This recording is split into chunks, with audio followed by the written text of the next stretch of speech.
হেৰেষ্ট welcome to my channel writing school Nalbari তো মোৰ মৰমৰ ছাত্ৰ ছাত্ৰীসকল ছাৰবাৰীসকলৰ বন্ধুবান্ধৱসকল তো মই এটা ভিডিঅ' নিশ্চয় এইটো হৈছে অসমৰ কাৰিকৰী শিক্ষা ব্যৱস্থাৰ ওপৰত এখনি ৰচনা তো আহক আমি ভিডিঅ'টো আৰম্ভ কৰোঁ যদি প্ৰথমবাৰৰ বাবে মোৰ চেনেলটো আহিছে আপোনালোকে মোৰ চেনেলটো প্লিজ সাবস্ক্ৰাইব কৰি দিবলৈ একেবাৰে নাপাহৰিব ভূমিকা অসম ভাৰতৰ উত্তৰ পূৰ্বাঞ্চলৰ এক বৈচিত্ৰ্যময় আৰু সুদূৰ প্ৰসাৰিত ৰাজ্য ইয়াৰ বহু সংখ্যক জনসংখ্যা আৰু বৈচিত্ৰ্যময় সম্পদৰ বাবে কাৰিকৰী শিক্ষা এক গুৰুত্বপূৰ্ণ বিষয় এই শিক্ষা ব্যৱস্থাই শিক্ষাৰ্থীক নবীন কৌশল আৰু বৃত্তিমূলক শিক্ষাৰ মাধ্যমেৰে আত্মনিৰ্ভৰশীল আৰু স্বাৱলম্বী হোৱাৰ বাবে প্ৰশিক্ষণ প্ৰদান কৰে কাৰিকৰী শিক্ষাৰ প্ৰয়োজনীয়তা কাৰিকৰী শিক্ষাৰ মূল উদ্দেশ্য হৈছে শিক্ষাৰ্থীক আত্মনিৰ্ভৰশীল আৰু স্বাৱলম্বী কৰা অসমত এই শিক্ষাৰ প্ৰয়োজনীয়তা কিয় গুৰুত্বপূৰ্ণ তাৰ বিষয়ে কিছুমান দিশ আলোচনা কৰা হৈছে এক নম্বৰ আত্মনিৰ্ভৰশীলতা আৰু স্বাৱলম্বিতাৰ প্ৰসাৰ কাৰিকৰী শিক্ষাৰ মাধ্যমেৰে শিক্ষাৰ্থীয়ে নবীন কৌশল আৰু বৃত্তিমূলক শিক্ষাৰ মাধ্যমেৰে আত্মনিৰ্ভৰশীল আৰু স্বাৱলম্বী হৈ পৰে এই শিক্ষা পদ্ধতিৰ শিক্ষাৰ্থীক বিভিন্ন ব্যৱসায়িক আৰু ব্যৱহাৰিক দক্ষতাৰ প্ৰশিক্ষণ প্ৰদান কৰা হয় কৰ্মসংস্থাপন সম্ভাৱনাৰ সৃষ্টি কাৰিকৰী শিক্ষাৰ মাধ্যমেৰে শিক্ষাৰ্থীয়ে বিভিন্ন পেছাগত ক্ষেত্ৰত रोजगाৰৰ সম্ভাৱনা লাভ কৰে এই শিক্ষাৰ মাধ্যমেৰে বহু শিক্ষাৰ্থীয়ে নিজস্ব উদ্যোগ আৰম্ভ কৰা দক্ষতা বৃদ্ধিৰ মাধ্যমেৰে ব্যৱসায়িক ক্ষেত্ৰত প্ৰৱেশ কৰে আৰু নিজস্ব আজীৱিকা অৰ্জন কৰে ইয়াৰ ফলত ৰাজ্যৰ আৰ্থিক স্থিতি উন্নত হয় স্থানীয় সম্পদৰ সঠিক ব্যৱহাৰ অসমত প্ৰচুৰ প্ৰাকৃতিক আৰু আঞ্চলিক সম্পদ আছে এই সম্পদসমূহৰ সঠিক ব্যৱহাৰৰ বাবে কাৰিকৰী শিক্ষাৰ প্ৰয়োজনীয়তা আছে উদাহৰণস্বৰূপে চাহ শিল্প তাঁত শিল্প পাট মথান মাছ প্ৰজনন আদি ক্ষেত্ৰত স্থানীয় জনতাক প্ৰশিক্ষিত কৰি এই সম্পদসমূহৰ সৰ্বোত্তম ব্যৱহাৰ নিশ্চিত কৰা হয় চৰকাৰী উদ্যোগ আৰু নীতি অসম চৰকাৰে কাৰিকৰী শিক্ষাৰ উন্নয়নৰ বাবে বিভিন্ন উদ্যোগ গ্ৰহণ কৰিছে এই উদ্যোগসমূহৰ মাধ্যমেৰে শিক্ষা ব্যৱস্থাক অধিক সুসংহত আৰু কাৰ্যকৰী বনোৱা হৈছে এক নম্বৰ শিক্ষা অভিযান্ত্ৰিক নীতি চৰকাৰী কাৰিকৰী শিক্ষাৰ প্ৰসাৰৰ বাবে শিক্ষা অভিযান্ত্ৰিক নীতি প্ৰণয়ন কৰিছে ইয়াৰ মাধ্যমেৰে শিক্ষাৰ্থীক সঠিক প্ৰশিক্ষণ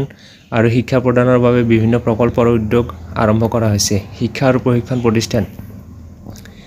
ৰাজ্যত বিভিন্ন শিক্ষা আৰু প্ৰশিক্ষণ প্ৰতিষ্ঠান স্থাপন কৰা হৈছে ইয়াৰ উদ্দেশ্য হ'ল শিক্ষাৰ্থীক বিভিন্ন বৃত্তিমূলক আৰু কাৰিকৰী শিক্ষাৰ মাধ্যমেৰে প্ৰশিক্ষিত কৰা উদাহৰণস্বৰূপে কাৰিকৰী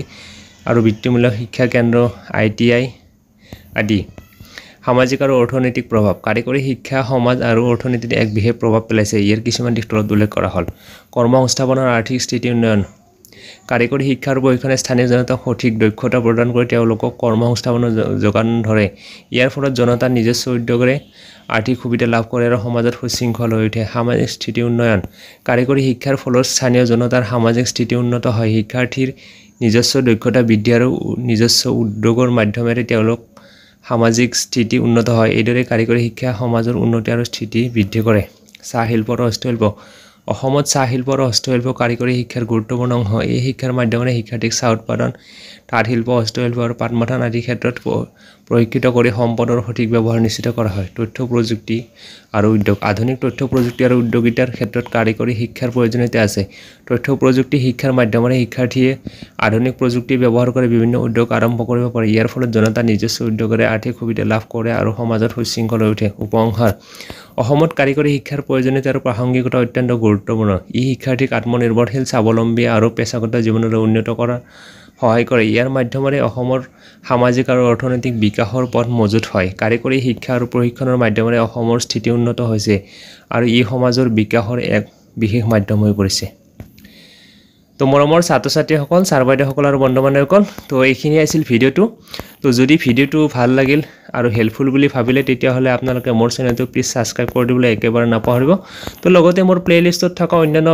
ভিডিঅ'বোৰ চাব সেইবোৰো বহুত দৰকাৰী ভিডিঅ' দি আছে তো আপোনালোকে সেইবোৰ চাব পাৰিব আৰু যদি PDF টো দৰকাৰ হয় নিশ্চয় মোক কমেণ্ট কৰিব মই PDF টো দিয়াৰ বাবে চেষ্টা কৰিম তো আজিলৈ এৰিছোঁ ধন্যবাদ জয়